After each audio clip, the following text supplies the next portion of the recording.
지난 18일 통영도심 한가운데서 있었던 초등학교 화재. 다행히 인명피해는 없었지만 앞으로가 더 걱정입니다. 학교 측은 원격 수업이나 원정 등교로 고민 중인데 학부모들의 우려가 큽니다. 부산대 의과대학 교수들이 오는 25일부터 자발적으로 사직서를 제출하겠다고 밝혔습니다. 파장이 우려됩니다. 김해한 지체장애인협회 지회장이 업무 추진비와 관용 차량 등을 남용했다는 의혹이 제기됐습니다. 단독 취재했습니다.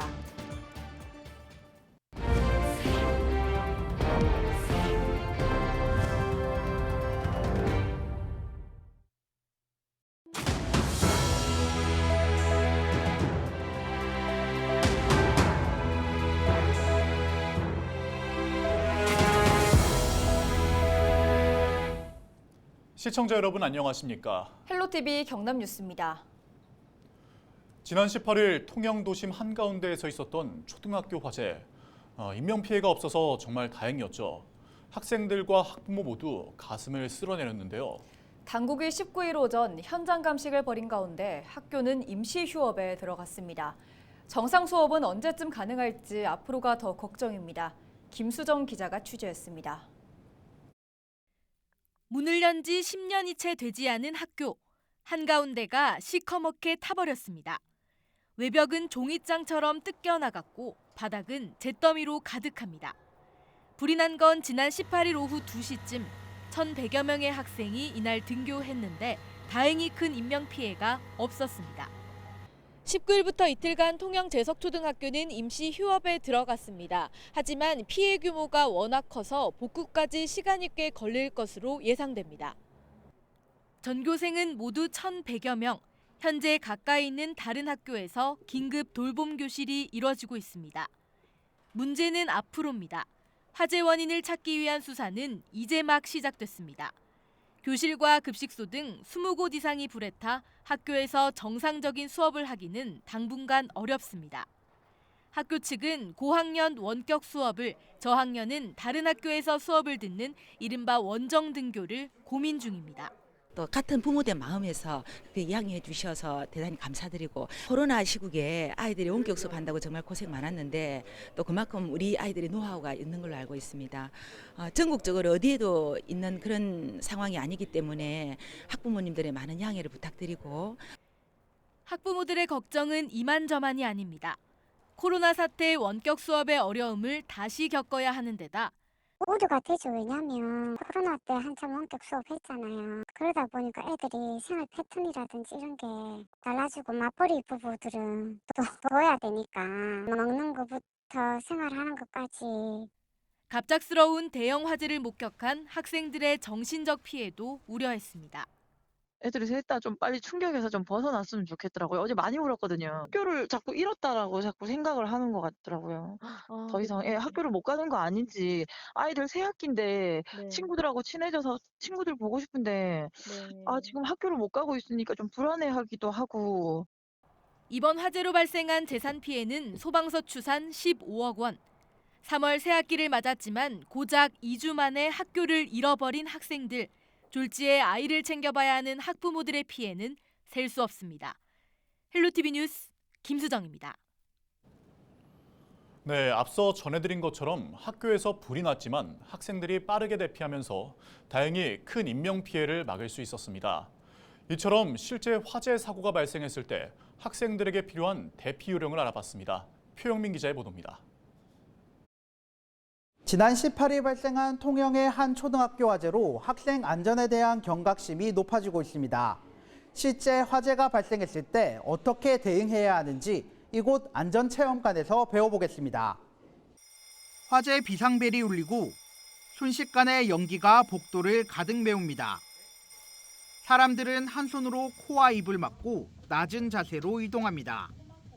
화재 상황을 가정한 연기 피난 체험입니다. 실제 화재 현장에서는 불길보다 연기로 인한 인명피해가 큽니다.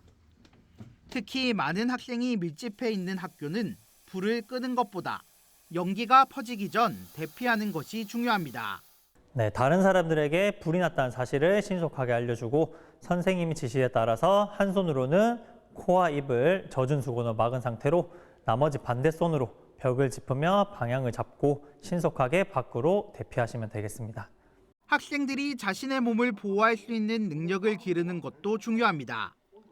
지역에 마련된 체험관 등을 찾아 화재 등 각종 재난 상황에 대처하는 요령을 배워보는 것도 좋습니다.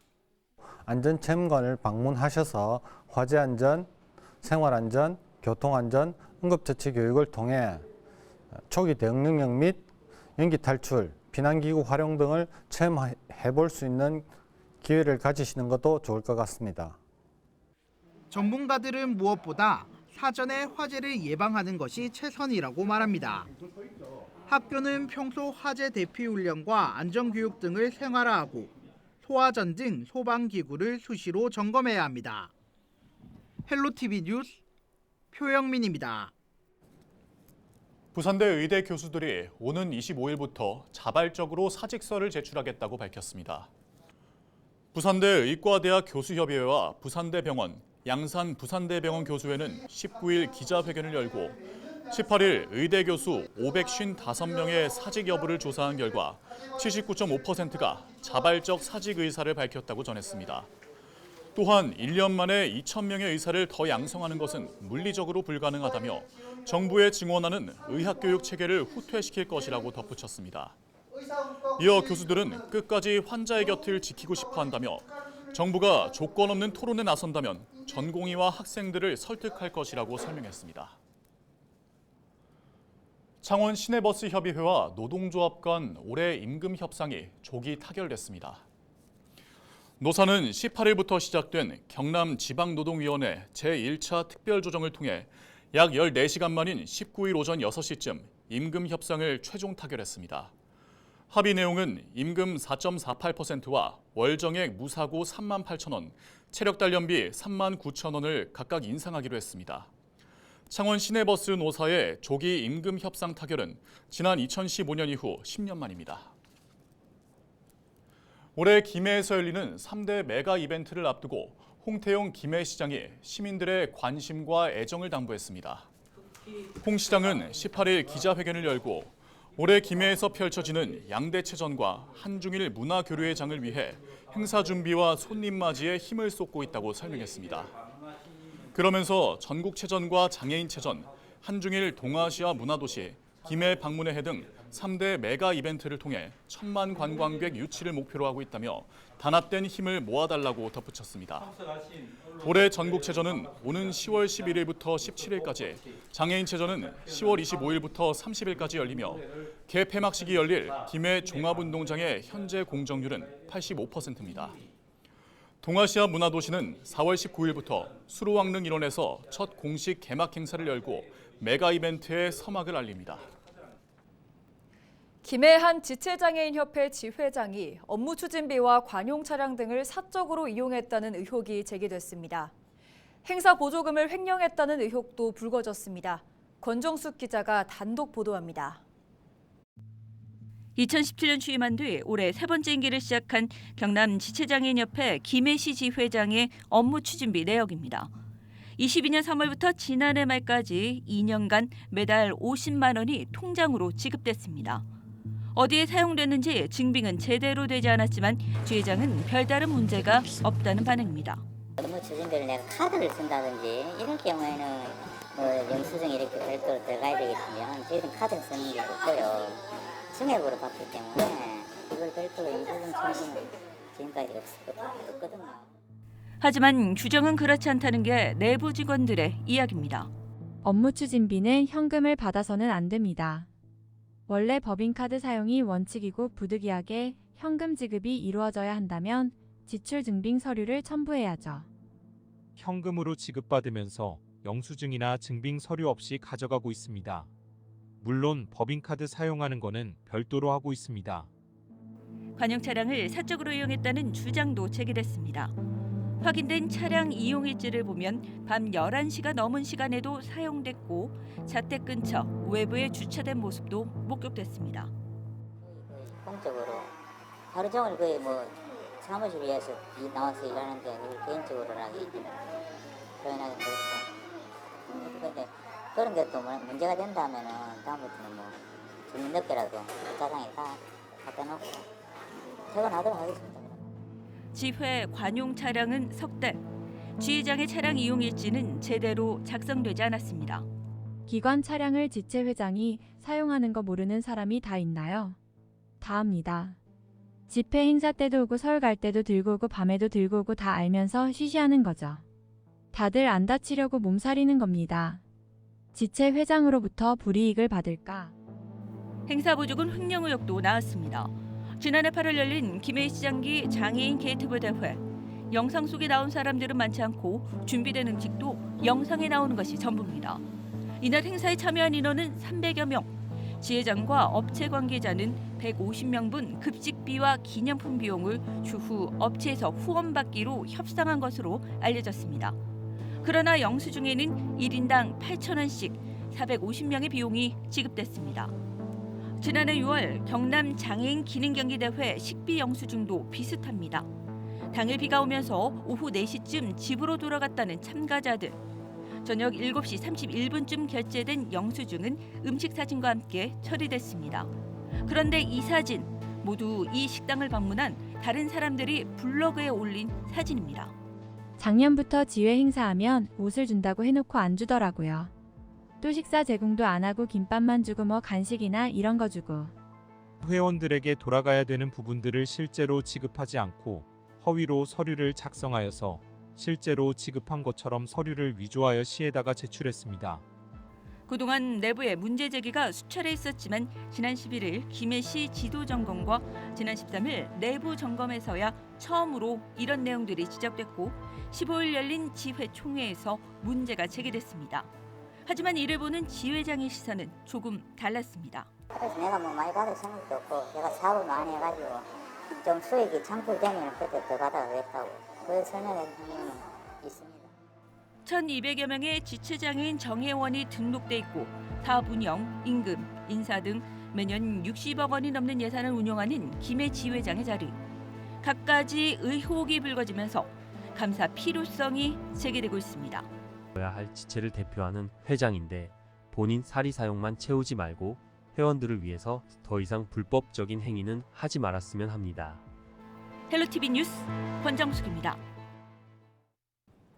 기장바다를 배경으로 활발한 저술 활동을 펼치고 있는 김연아 작가가 기장 지역 해녀와 아이들, 기장바다를 담은 동화 난장마녀 꽃 목걸이를 발간하고 출판 기념회를 열었습니다. 2018년 부산 아동문학 신인상을 받으며 등단한 김연아 작가는 2020년부터 기장군보 기장사람들의 기장의 18개 갯마을과 해녀 이야기를 기획 연재한 향토 작가입니다. 그동안 기장군 최고령 출향 1세대 해녀 이야기를 담은 김봉래 자서전과 나는 해녀다, 꼬마 해녀와 아기 돌미역 등 기장의 바다와 문화를 알리는 책을 발간해 화제를 모았습니다. 최근에는 기장군 홍보대사로 위촉돼 재능기부 등 기장군을 홍보하는 데 앞장서고 있습니다. 하나오션이 노르웨이 품질 안전 전문기관인 DNV와 국제안전경영 시스템 정량적 평가 등급 인증을 위한 양해각서를 체결했습니다.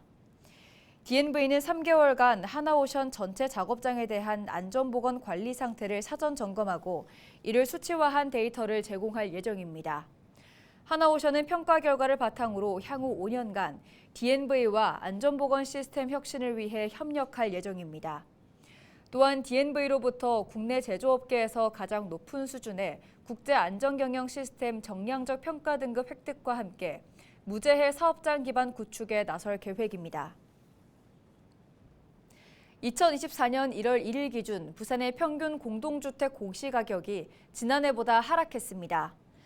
국토교통부는 19일 전국 1,523만 호 공동주택 공시가격을 발표하고 다음 달 8일까지 집주인의 열람 및 의견 청취를 진행한다고 밝혔습니다.